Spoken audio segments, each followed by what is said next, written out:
The signal didn't look special at first.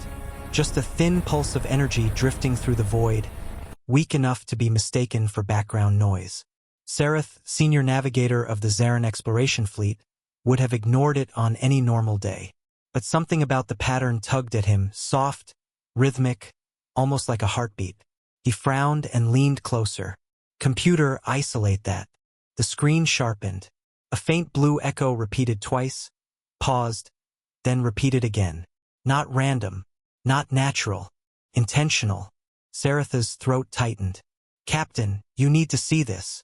Across the bridge, Captain Lurian moved with quiet authority. She rarely showed emotion, but when the signal played through the speakers, even she froze. The crew exchanged uneasy glances. That comes from a star system we've never charted, Sareth whispered. Outer arm. Dead zone. Nothing should be there. Plot the coordinates, Lurian ordered. They followed the trail, the pulse growing stronger as their ship cut through dark space. The room became silent, too silent, as if the entire crew sensed an invisible border ahead. Minutes later, Earth appeared on the forward screen. A blue world, peaceful, quiet, almost innocent. But innocence never came with a signal that precise. Lurian exhaled slowly. What lives there? The sensors scanned again. A slow ripple of static rolled across the bridge. Then a single line of data appeared, simple, harmless, yet terrifying in its clarity. Origin, human-made transmission. Sareth felt something cold bloom in his chest. Captain. They knew someone would find it. Lurian didn't answer. She just stared at the planet as if it stared back. The crew had seen countless worlds, countless species, countless civilizations. But this one felt different, unsettling, prepared. As the ship repositioned for a deeper scan, the sensors flickered once. And a new message appeared. We see you. The universe didn't go silent. It held its breath. No1 spoke for several seconds. The words sat on the screen like a quiet warning, pulsing softly in white letters. We see you. Saretha's hands hovered above the console, unsure whether to keep scanning or pull away. His instincts whispered, this is wrong. This is too calm, too confident. Captain Lurian finally broke the silence. Is it a direct transmission? No, Captain, Sareth replied. It's pre-coded, pre-written message inside the signal, like they expected someone someday to decode it. The crew exchanged worried glances. Why would a pre-FTL species do that? The communications officer whispered. Sareth didn't answer. He didn't know how. The sensors swept across Earth again, but the readings made even less sense this time. Energy levels were low. No massive reactors. No orbital stations. Nothing advanced enough to match a species capable of sending such a deliberate signal. It was like staring at a stone house that somehow contained a nuclear reactor. Lurian stepped closer to the hologram of Earth. Is this a trap? Unclear, Sareth said softly. But the signal wasn't broadcast outward. It was buried, hidden, almost private. The captain turned sharply. Private? Yes, not meant for the galaxy. Meant for the first ship that ever came close. A chill rolled through the room. So they weren't calling for help, the navigator muttered. They were waiting. The ship drifted closer as the scan deepened. Clouds parted. Continents sharpened. For the first time, Sareth saw the faint shimmer of orbital debris, small, metallic objects that didn't match the rest of the planet's quiet technology. Unregistered satellites, he said, but old. Too old for a civilization as young as their surface tech suggests. Captain Lurian exhaled slowly. They're hiding something. Then the proximity alarm chimed once. A single foreign object appeared behind them. Not moving, just watching. The foreign object hung behind their ship like a silent shadow. It didn't drift. It didn't adjust its orbit. It simply existed there, too perfectly still for natural debris. Sareth zoomed in. The image sharpened grain by grain until the entire bridge fell into total silence. It's human, he whispered. A human-made device. The captain leaned forward. How old? Sareth swallowed. At least 200 years. Maybe more. The communications officer frowned. But their surface technology isn't even close to that. They shouldn't have been able to launch anything this advanced. No, Sareth said softly. They shouldn't. Lurian's gaze hardened. What is it doing behind us? Sareth hesitated before answering. It turned when we arrived. I think it's observing us. A low murmur spread through the bridge. You're saying a 2-century-old satellite is tracking a Class 4 exploration cruiser? Someone whispered. It shouldn't be possible. The engineer muttered. Unless they built things long before their current technology suggests. Lurian finished. Unless their history is hidden. The proximity device pulsed again. The human machine remained unmoving, but Sareth felt an eerie pressure, as if something unseen pressed against the hull, watching, measuring, quietly deciding. Lurian spoke in a low voice. Back us away. Slowly. The pilot complied, hands shaking slightly. The cruiser drifted backward through the quiet dark. Sareth's screen flickered. A second object appeared. Then a third. Then 4 more. All ancient. All human. All forming a loose, perfect perimeter around Earth. Surveillance grid, Sareth whispered. Not active, but listening.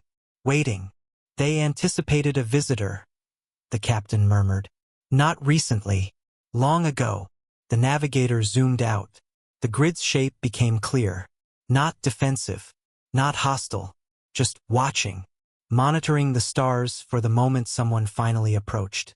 And now that moment had come. The sensors beeped sharply. One of the satellites powered on. The satellite's dormant hum flared suddenly. A quiet scream in the void. Lights blinked along its surface, cascading in patterns too precise to be random. Sareth leaned closer, pulse quickening. It's activating, he said, voice tight. They've waited. All this time, for someone to reach them. The captain's eyes narrowed. For us. A soft vibration rippled through the cruiser. Not an attack, but an unmistakable warning. The ancient machines, designed centuries ago, responded to presence. Observation was no longer enough. They had decided to reveal themselves. Are they alive? Whispered the communications officer. Not in the way we understand, Lurian said slowly. But something inside them is conscious, calculating, judging. The fleet's sensors detected a subtle energy bloom rising from the surface of Earth. It was faint, but unmistakable. A global signature almost like a heartbeat, synchronized with the pulse of the satellites. Sareth's stomach twisted. They've hidden this for centuries, he muttered. They've prepared for first contact without anyone knowing. The crew exchanged uneasy glances. Every empire they had charted, every species studied, had defenses, fleets, and weapons. But Earth? The readings showed nothing. Yet the planet's quiet energy radiated more intelligence than any civilization they'd encountered. Lurian took a deep breath. Prepare for communication. Slowly, carefully. One wrong move and we trigger something. The first message arrived through quantum channels. An intricate pattern of light and sound, impossible to interpret fully in real time. But the meaning was clear. You have arrived. We see everything. The cruiser trembled under the weight of awareness. And for the first time, the crew understood. Humanity had been waiting for them. And now the galaxy's most underestimated species had awoken. Sareth whispered under his breath, staring at the glowing blue sphere below. They're ready. Sareth stared at the screen, disbelief clawing at him. Every sensor reading from Earth was contradictory. The planet looked calm, almost fragile, but the energy signature suggested something far beyond any known technology. They're hiding, he said. Everything we detect is a mask. Captain Lurian's expression hardened. Not just hiding, preparing, planning, whatever's down there. They've known we were coming for decades, maybe centuries. A soft beep came from the quantum comms. A new message appeared, longer this time. No words, just patterns, light sequences, harmonic pulses. The crew tried to decode it, but their algorithms failed again and again. They're teaching us, Sareth realized slowly, showing us something we can't see yet. Lurian turned to the bridge. Prepare the analysis grids. Run simulations on everything. If they've anticipated us, then understanding their strategy is our only chance.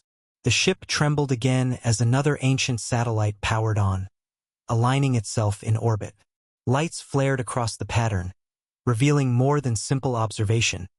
It was a network, a deliberate design that no other species in the galaxy had ever achieved. Saratha's voice was barely a whisper. They aren't just watching. They're communicating without us realizing, training us. The captain's eyes gleamed. Humans have always thrived on challenge. They've faced natural disasters, wars, plagues, and yet adapted every time.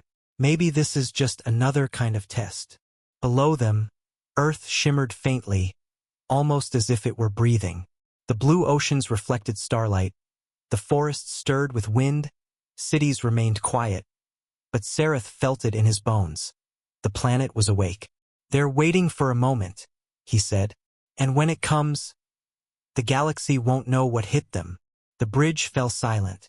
Outside, the watchers, the satellites, the hidden machines, flared in subtle patterns, marking the countdown to humanity's reveal. Ascent roared through the thin edge of Earth's atmosphere, engines glowing bright against the blue oceans. Amina stood in the command deck, calm yet alive with adrenaline. Every hand on her crew was tense, every mind alert. Trajectory stable, her captain murmured. Systems green. Sarath, still aboard the alien cruiser, watched the human vessel on his screen. The blue craft glided with a precision no alien AI could anticipate. He swallowed. They're ready. All of them. Below, the planet's satellites blinked in patterns so intricate they seemed to form a language of their own. Earth itself shimmered, faint energy rippling through the atmosphere. This was not a simple civilization. They had anticipated every observer, every scanner, every curiosity of the galaxy. Open the comm channel, Amina ordered.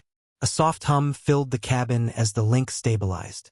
A single message appeared on the alien fleet's main view. We have waited. Now you see us. Every empire watching froze. Every fleet hesitated. And in that moment, the centuries of underestimation, the dismissals, the mockery of humanity, all of it shattered. Sarath whispered, almost to himself, They're perfect, and yet human. The Ascent's captain smiled faintly. We don't need perfection. We need courage. And we have it. The alien fleets saw the humans move, not with overwhelming force, but with intelligence, strategy, and unity. Every action calculated, every maneuver intentional. And for the first time, the galaxy realized humanity was a storm no one could control. Amina exhaled, looking at Earth's blue glow fading behind them. The universe was silent, but not afraid. It was humbled. Humanity had stepped forward. And in that quiet, electric moment, every galaxy understood why it had always underestimated them. The watchers paused, the signals ceased, and Earth smiled.